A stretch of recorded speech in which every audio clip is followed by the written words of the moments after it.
ذخیرہ اندوزی پر 3 سال قید، ضبط شدہ مال کا 50% بطور جرمانہ ادا کرنا ہوگا۔ ڈیلر سٹاک سے متعلق معلومات فراہم کرنے کے پابند، غلط انفارمیشن پر جیل جانا پڑے گا۔ سرکاری افسروں کو کسی بھی گودام پر چھاپہ مارنے اور قبضے میں لیے گئے سامان کی نیلامی کا اختیار، ملازمین کے بجائے مالک کے خلاف کارروائی ہوگی۔ وفاقی کابینہ نے آرڈیننس کی منظوری دے دی۔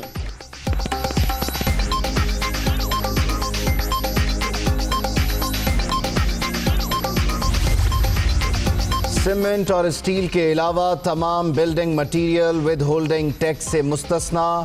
بلڈرز اور ڈیولپر ادا شدہ ٹیکس کا 10 گنا قرضہ لے سکیں گے۔ وفاقی کابینہ کی منظوری کے بعد کنسٹرکشن انڈسٹری آرڈیننس صدر مملکت کو ارسال۔ پرائم منسٹر آف پاکستان نے رمضان سے پہلے فیلڈ میں اس ٹائیگر فورس کو اتارنے کا فیصلہ کیا، جہاں لوگ ابھی تک کورونا کے پھیلاؤ کی وجوہات سے آگاہ نہیں، یہ ان لوگوں کو اویئرنیس دیں گے۔ پیرامیڈکس، نرسز اور ڈاکٹرز کی ایفرٹس کو سپلیمنٹ کریں گے ایز اے والنٹیئر۔ کنسٹرکشن سے متعلق آرڈیننس کا مقصد مزدور طبقے کو روزگار کی فراہمی۔ ٹائیگر فورس کو رمضان سے پہلے میدان میں اتار دیا جائے گا۔ فردوس عاشق آوان کی میڈیا بریفنگ۔ کورونا سے مزید 11 اموات، مجموعی تعداد 135 تک پہنچ گئی۔ ملک بھر میں 7025 مریض، پنجاب میں 3276، سندھ میں 2008، خیبر پختونخوا میں 993 اور بلوچستان میں 303 افراد متاثر۔ ڈاکٹر ظفر مرزا کی میڈیا بریفنگ۔ ماہ رمضان کے لیے علماء کی مشاورت سے حفاظتی تدابیر پر مبنی لاہ عمل ترتیب دیا جائے۔ وزیر اعظم کی وزیر مذہبی امور کو ہدایت۔ عمران خان سے نور الحق قادری کی ملاقات۔ علماء کی صدر مملکت سے میٹنگ کے حوالے سے بات چیت۔ میڈیا اسٹریٹجی کمیٹی کے اجلاس میں قومی اور سیاسی امور پر مشاورت۔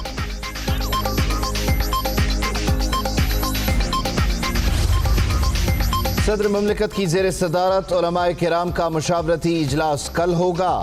عارف علوی کا مولانا فضل الرحمان سے ٹیلی فونک رابطہ۔ نماز تراویح کے حوالے سے مشاورت۔ سراج الحق، ساجد میر اور رانا تنویر کو بھی ٹیلی فون۔ لاک ڈاؤن میں ایک اور جمعہ، مساجد میں محدود تعداد کو نماز کی اجازت، شہریوں کی گھروں میں ہی عبادت، وبا کے خاتمے کے لیے خصوصی دعائیں۔ ملک بھر میں لاک ڈاؤن کے دوران مزید سختی، کراچی سمیت پورا سندھ 3 گھنٹے کے لیے مکمل بند۔ صوبائی حکومت کا کورونا کے پیش نظر رمضان بازار نہ لگانے کا فیصلہ۔ منڈیوں سے پھلوں اور سبزیوں کی ترسیل یقینی بنائی جائے گی۔ ضلعی سطح پر مانیٹرنگ سیل قائم کرنے کی بھی ہدایت۔ کورونا مریضوں کی تعداد میں اضافہ قابل تشویش۔ سماجی فاصلوں کے بغیر وائرس کا پھیلاؤ نہیں رک سکتا۔ جن علاقوں سے مریض ملیں گے انہیں مکمل سیل کر دیا جائے گا۔ وزیر اعلیٰ سندھ کی لاک ڈاؤن سے متعلق نئی حکمت عملی طے۔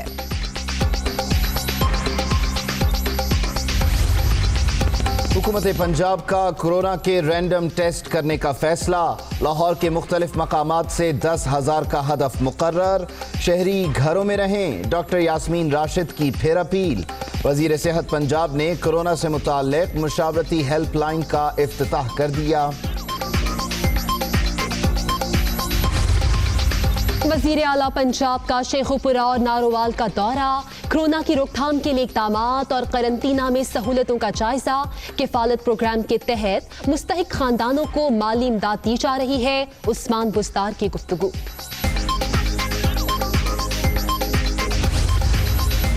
کورونا کے باعث پنجاب حکومت کو 1800 ارب روپے تک نقصان کا خدشہ۔ صوبے میں 30 سے 40 لاکھ ملازمتیں فوری ختم ہونے کا امکان۔ غربت میں زندگی گزارنے والی آبادی 33% تک پہنچ جائے گی۔ رپورٹ وزیر اعلیٰ کو پیش۔ IMF سے بڑا ریلیف مل گیا۔ عالمی ادارے کی پاکستان کے لیے 1 ارب 38 کروڑ ڈالر کی منظوری۔ رقم بیرونی ادائیگیوں، صحت اور معاشی مسائل سے نمٹنے میں مددگار ثابت ہوگی۔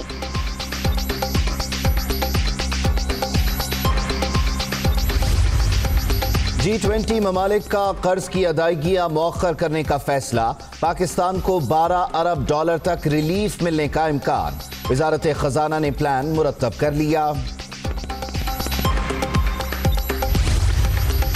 اسٹاک مارکیٹ میں تیزی، 100 انڈیکس 1502 پوائنٹس اضافے کے بعد 32,831 پر بند، انٹر بینک میں ڈالر ₹3.31 سستا۔ یوٹیلیٹی سٹورز پر 2.5 ارب روپے کے رمضان ریلیف پیکج کا آغاز، 19 اشیاء پر سبسڈی کی فراہمی، چینی، آٹا، گھی اور دالیں سستی ملیں گی۔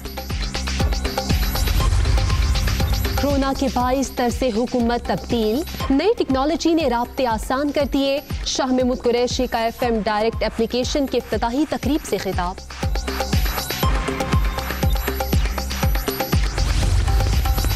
کورونا کے خلاف فرنٹ لائن پر موجود ڈاکٹرز اور پیرامیڈکس کے لیے امدادی پیکج کا اعلان نہیں ہوا، پورے ملک کو وفاقی حکومت کی غلط ترجیحات کے نتائج کا سامنا ہو سکتا ہے، بلاول بھٹو کا ٹویٹ۔ کورونا کی تشخیص کے حوالے سے بحریہ ٹاؤن کا احسن اقدام، بحریہ ٹاؤن اسپتال راولپنڈی میں ٹیسٹ صرف 2,000 روپے میں ہوگا، مستحق افراد کو سہولت مفت فراہم کی جائے گی۔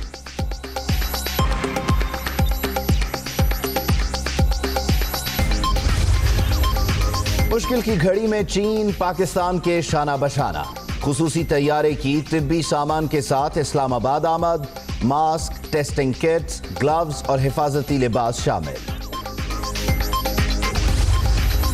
24 گھنٹے کے دوران برطانیہ میں 847 زندگیوں کے چراغ گل، 5,500 نئے کیس پھر رپورٹ، انگلینڈ میں کورونا مریضوں کی مجموعی تعداد 1,09,000 تک پہنچ گئی۔ بیلجیم میں کورونا سے آج بھی 306 ہلاکتیں، ہالینڈ میں 144، سویڈن میں 67، جرمنی میں 53 اور روس میں 41 افراد زندگی ہار گئے۔ 24 گھنٹے کے دوران ایران میں 89 اموات۔ ووہان میں صورتحال معمول پر آنے کے بعد تعداد پر نظر ثانی، مزید 1290 ہلاکتوں کی تصدیق، چین میں مریضوں کی تعداد نہ ہونے کے برابر، صرف 116 افراد زیر علاج۔ کورونا کے باعث صورتحال خوفناک، حالات بہتر نہ ہوئے تو تراویح اور عید الفطر کی نماز گھر پر ہی ہوگی، سعودی مفتی اعظم عبدالعزیز بن عبداللہ کا بیان۔ گندم کی بیرون ملک سمگلنگ روکنے کا مشن، وزیر اعظم کی زیر صدارت اعلیٰ سطح کا اجلاس، وفاقی وزراء اور صوبوں کے نمائندوں کی شرکت، روک تھام سے متعلق اقدامات کا جائزہ۔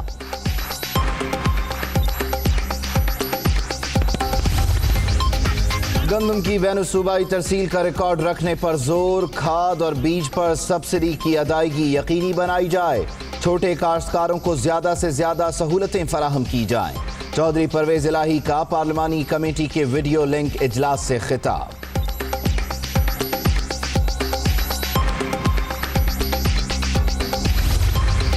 PMDC کو چلانے کے لیے 9 رکنی ایڈ ہاک کونسل قائم، جسٹس ریٹائرڈ اعجاز افضل خان سربراہ ہوں گے، سپریم کورٹ نے مختصر فیصلہ سنا دیا، اسلام آباد ہائی کورٹ میں زیر سماعت توہین عدالت کی درخواست خارج۔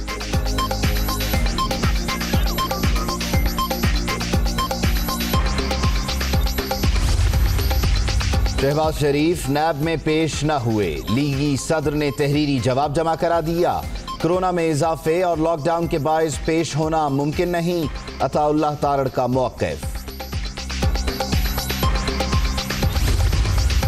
شہباز شریف، فہد چیمہ اور دیگر کے خلاف Ashiana reference, Lahore high court نے ٹرائل 4 ماہ میں مکمل کرنے کا حکم دے دیا۔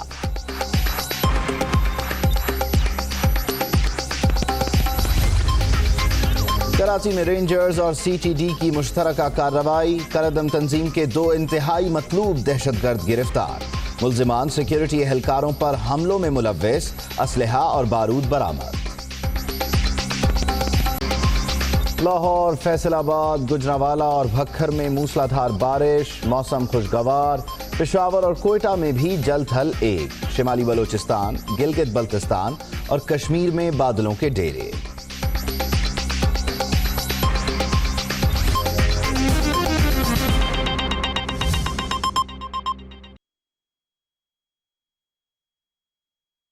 السلام علیکم، دنیا نیوز کے ساتھ میں ہوں آمنہ سجاد۔ میں ہوں عبید اللہ صدیقی۔ ہیڈ لائنز آپ جان چکے، واپس آئیں گے بریک کے بعد۔ Welcome back. خبر آپ کو دیں گے، صدر مملکت ڈاکٹر عارف الوی نے تعمیراتی شعبے کے مراعاتی پیکج آرڈیننس پر دستخط کر دیے ہیں۔ صدر مملکت کے دستخط کے ساتھ ہی آرڈیننس قانون بن گیا۔ تعمیراتی صنعت کے لیے مراعاتی پیکج پر عمل درآمد شروع ہو گیا ہے۔ سیمنٹ اور سٹیل کے علاوہ دیگر میٹیریل پر ود ہولڈنگ ٹیکس نہیں ہوگا۔ نیا پاکستان ہاؤسنگ کے منصوبوں پر ٹیکس 90% تک کم کر دیا گیا ہے، تو اس آرڈیننس پر صدر مملکت نے دستخط کر دیے ہیں۔ مزید اس پر بات کر لیتے ہیں، محسن شیخانی صاحب نے ہمیں جوائن کیا ہے۔ محسن صاحب کہیے گا، مشکل کی اس گھڑی میں یہ ریلیف آپ کو دیا گیا ہے، اس سے صنعتیں بحال ہوں گی، غریبوں کا بھلا ہونے جا رہا ہے؟ یہ ریلیف صرف بلڈر اینڈ ڈیولپر کو نہیں، میں سمجھتا ہوں پورے پاکستان کے لوگوں کو بھی ملے گا، یہ لائٹ انڈسٹری کو بھی ملے گا، پروفیشنل جتنے ہیں ان کو بھی ملے گا، اس لیے کہ پراپر آپ کا جو سیکٹر ہے وہ کام کرے گا، اور انلیگل کنسٹرکشن اور جو چیزیں ضائع ہو رہی تھی، جو گھر شارٹ فال بن رہے تھے، وہ ٹارگیٹ اچیو ہوں گے۔ 50 لاکھ گھروں کا ٹارگیٹ جو پرائم منسٹر کا ویژن ہے وہ اچیو کرنا ہے۔ آپ کو جاب کریشن کرنی ہے، اور اس کرونا کے حالات میں سمجھتا ہوں کہ بہت امپورٹنٹ تھا کہ اس انڈسٹری کے ساتھ آپ نے جو ریلیف دی اور جو پیکج بنایا ہے، اس سے یہ ایکٹیویشن اس کی فاسٹ ہو جائے گی، اور عام آدمی کو گھر ملنے میں آسانی ہو جائے گی۔ جو لو کاسٹ ہاؤسنگ ہے اس حوالے سے اگر 30 لاکھ کا گھر ہے، وہ 22 لاکھ روپے اس کی فائنینسنگ ہو جائے گی، اور وہ سبسڈائز ریٹ پہ ہوگا، تو اس میں بھی اس کو آسان ہوگا کہ 5% 6% پہ اس کو انٹرسٹ لون ملے گا، تاکہ وہ اپنی انسٹالمنٹ 25,000 نہ ہو، 12,000 روپے میں گھر میں رہتے ہوئے وہ دے سکے۔ تو ہر پاکستانی کا ایک خواب تھا اپنا گھر ہونا، پلان اسکیم ہونا، کچی آبادیاں نہ ہونا۔ تو یہ بہت سارے ڈیسیشن ہیں، اور اکانومی کا موو ہونا، الائڈ انڈسٹری کا چلنا، یہ سب ایک ساتھ پیکج ہے۔ تو میں سمجھتا ہوں کہ بہت امپورٹنٹ تھا، بہت عرصے سے یہ رکی ہوئی چیزیں تھی، اور اب اس پہ عمل درآمد ہوا ہے، اور یہ ایک ایسے وقت میں امید نظر آ رہی ہے کہ لوکل انڈسٹری نے اس ملک میں، ہم لوگوں نے ملک کے جو انویسٹرز، جو بلڈرز، جو ڈیولپر، جو صنعت کار، سب کو ساتھ اب جو بھی چیزیں ہیں انہی کے ساتھ مل کے چلانے کی ضرورت ہے، تاکہ انٹرنیشنل بڑی ڈیفرنٹ سچویشن ہے، ہمیں اپنی اکانومی کو بہتر کرنا ہے، اپنے لوگوں کو روزگار دینا ہے۔ ٹھیک ہے محسن صاحب، ہم دیکھ رہے ہیں اوور آل پوری دنیا میں ہی گلوبل ریسیشن ہے، ایسے میں جو صنعت کار ہیں، جیسے آپ نے پہلے بھی حوالہ دیا، جو لوکل انڈسٹریز ہیں، یقینی طور پر ان کا کانفیڈنس بلڈ اپ ہوگا، اور میکسیمم کتنا ٹائم ہوگا کہ یہ سارے ایلیمنٹس مل کر ہماری معیشت کو اس کو سہارا دیں؟